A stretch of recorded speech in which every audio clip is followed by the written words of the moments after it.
Hi again. Today we're on Chapter 6 of Owls in the Family by Farley Mollett.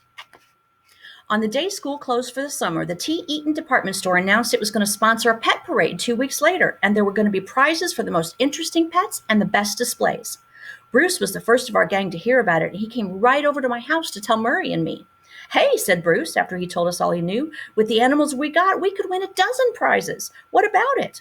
Murray and I didn't need much convincing. We spent the next couple of days planning what we would do. First, we decided to hitch Mutt and Rex to my old express wagon. We would fix it up with colored cardboard and stuff so it looked like a circus wagon. We planned to put an old fur muff of my mother's around Mutt's neck to make him look like a lion.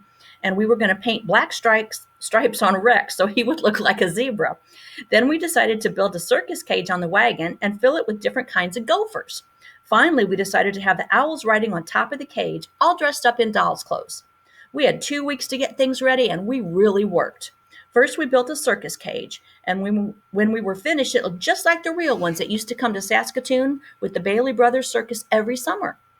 Ours wasn't as strong, though, because the sides were only cardboard, painted red and blue and yellow, and instead of iron bars, we used chicken wire to keep the gophers from getting out. When it was finished, we made a hike out to the bluffs near the exhibition grounds because we thought that was a good place to find wood gophers. We caught 6 of them, and on the way home, we snared about a dozen striped gophers that were living in a cut bank by the roadside. Together with the 30 ordinary gophers we already had, this added up to an awful lot of gophers, and there wasn't going to be room for all of them in one circus cage. Murray fixed that. Why don't we make another cage out of my wagon, he suggested. Then we'll have twice as much chance to win the first prize. It was a dandy idea, so we went ahead and built the second cage. Then we decided to put some of our white rats with the extra gophers in the second one to make it different. The day before the parade, which was on a Saturday, we had everything ready. I had borrowed some doll clothes from Faith Honnigan, who lived on the next block. Murray had some washable sign paint from his dad, so he could paint the black stripes on Rex. We had found a set of real dog harnesses for Mutt, and we made a second set for Rex out of twine. The cage wagons were all finished and stored away in our garage so they wouldn't get wet if it rained. On Saturday morning, I didn't even wait to eat my breakfast before I rushed out to the garage. Murray was already there, but Bruce didn't come along for about an hour, and we were getting worried he might not make it at all. By the time he showed up, we had the gophers and the white rats all loaded, and I was trying to get the doll clothes on the owls. Bruce came into the yard with a shoebox under his arm and a big grin on his face. Hi, he shouted.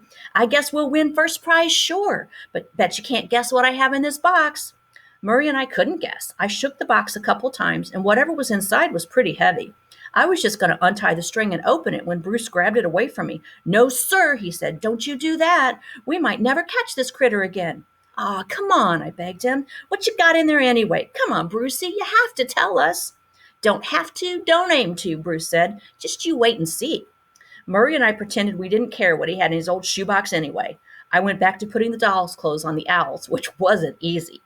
Weeps just stood there and whimpered while I pulled a pink dress over his head and pinned a floppy hat on him. But Wool took one look at the sailor suit I had for him and rumbled himself into a ball and began to clack his beak and hiss. It took 2 of us to hold him down while we got him dressed, and by the time we were finished, he was in a terrible temper. We couldn't trust him to stay quietly on the wagon top after all that fuss, so we decided to tie him to it with some twine around his legs. That made him madder still. While Bruce and I were working on the owls, Murray was trying to paint the stripes on Rex. Rex didn't like it, and there was about as much black paint on Murray as on the dog. Then Murray said he might as well finish what Rex had started, so he smeared black paint all over his own face, and he said he would go in the parade as a Zulu warrior. Just before we were ready to start for downtown, Bruce took a paintbrush and printed some words on the shoebox. When he tied the box to the top of the second, then he tied the box to the top of the second wagon. What he printed was, "Surprise, pet. Do not feed." We harnessed up the dogs, with Mutt leading because he knew how to pull in a harness, and Rex didn't. Rex didn't seem to want to learn either. He kept pulling off to one side, and every time he did, it almost upset the wagons. We had an awful time getting our outfit all the way downtown, and we were nearly late for the parade, which started at 10 o'clock. One thing, though, by the time we did get there, old Rex was just about worn out, and he had stopped acting like a bucking bronco. The parade formed in front of the Carnegie Public Library, and then it was supposed to go about 6 blocks to the T. Eaton store, where the judge's stand was. It seemed like a million kids were there with every kind of pet you ever saw. One little boy, about 5 years old, was leading a Clydesdale horse as big as an elephant, and the horse had baby on the blanket it was wearing. If that thing was a baby, I hope to eat it. There were a lot of goats, and it was a hot day, and you could smell goats all over Saskatoon.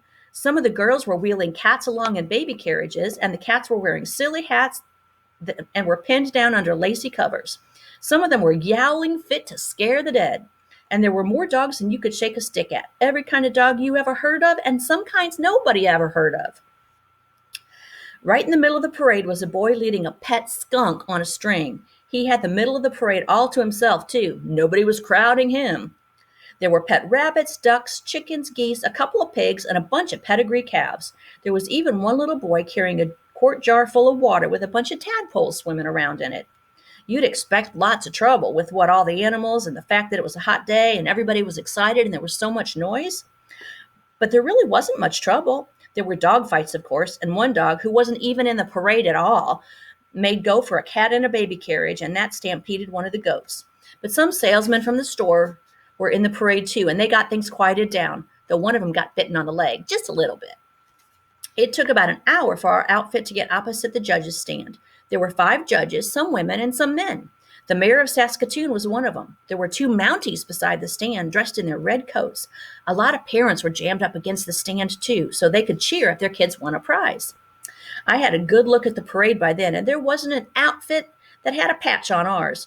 We were sure to win a good prize, and I figured it would be the first prize. We had a little trouble, though, when we got to the stand, because Rex was so tired he just laid down and wouldn't get up again. But that only made the judges laugh, and they came down from the stand to take a good look at our entry.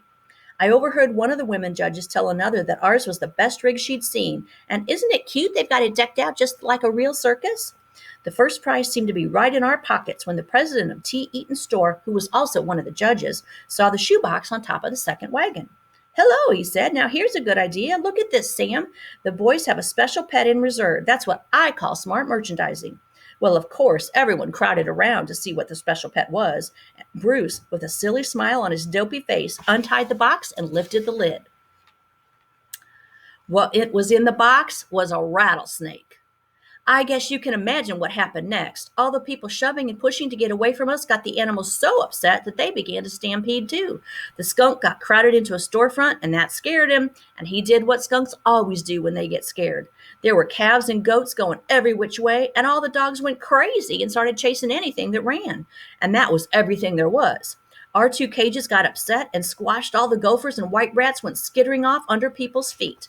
Look at this picture.